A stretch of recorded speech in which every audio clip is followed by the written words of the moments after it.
Hello friends, welcome to my channel and this is Pakwa. భారత రాజ్యాంగం అమల్లోకి వచ్చిన రోజున మనం అనగా భారతదేశంలో గణతంత్ర దినోత్సవాన్ని జరుపుకుంటారు. మనకు 1947 ఆగస్టు 15న స్వాతంత్రం వచ్చింది. కానీ భారతదేశం తనంతట తాను ఒక వ్యవస్థగా ఎదగాలంటే కొన్ని నియమావళులు అవసరం. అంటే ఒక రాజ్యం పూర్తిగా నియమ నిబంధనలో నడవాలంటే ఒక రాజ్యాంగం అవసరం. ఈ రాజ్యాంగం అనేది రాజ్యంలోని ఒక అంగం అన్నమాట. ఇది ఒక రకంగా మెదడు లాంటిది. దేశంలోని అన్ని రకాల వ్యవస్థలు దీనిని అనుసరించే నడుస్తాయి.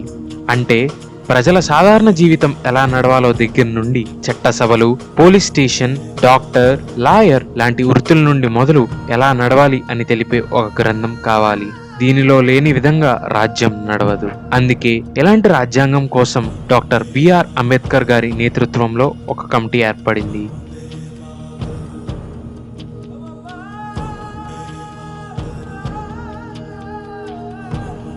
26 జనవరి 1950లో భారత ప్రభుత్వ చట్టానికి అనగా 1935 భారత ప్రభుత్వ చట్టానికి బదులు భారత రాజ్యాంగం అమల్లోకి వచ్చింది. ఇది దేశ పరిపాలనకు మార్చడానికి వీలు కల్పించింది.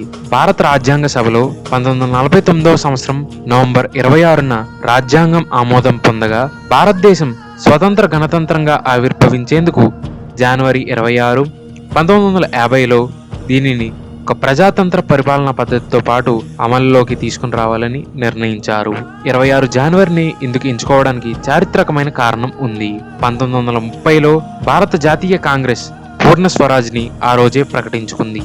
అందుకు సంపూర్ణ స్వరాజ్యమైన రాజ్యాంగం అమలు ఈ రోజున చేయాలని నిర్ణయించారు.